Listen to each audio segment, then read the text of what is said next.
Саламатсыздар. Міндетті әлеуметтік медициналық сақтандыруға жарналарын жұмыскерлердің, оның ішінде мемлекеттік және азаматтық қызметшілердің, сондай-ақ азаматтық құқықтық сипаттағы шарттар бойынша кірістер алатын жеке тұлғалардың және жеке көмекшілердің осы заңның 29 бабында сәйкес есептелген кірістер олардың жарналарын есептеу объектілері болып табылады.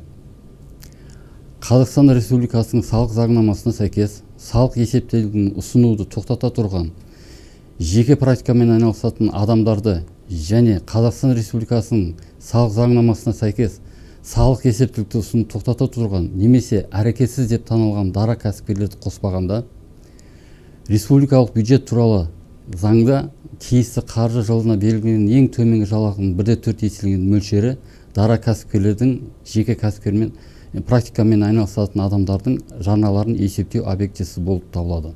Ол дегеніміз, жеке кәсіпкер айына ең төменгі айлық есеп көрсеткішінің 1/4 коэффициентін есептеліп төлену керек.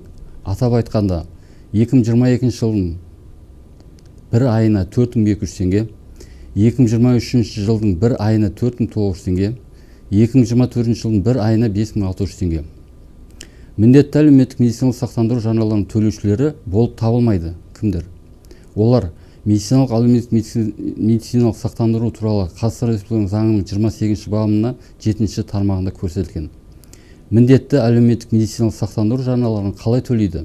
Жеке кәсіпкер өз үшін 94-101 кодына, міндетті әлеуметтік сақтандыру жарнасына төлем мақсатының коды 122 және де төлемдерді екінші деңгейдегі банктің кез келген бөлімшесі, мысалы Қазпошта акционерлік қоғамының Каспий халық мобильді қосымшалар арқылы аударуға болады.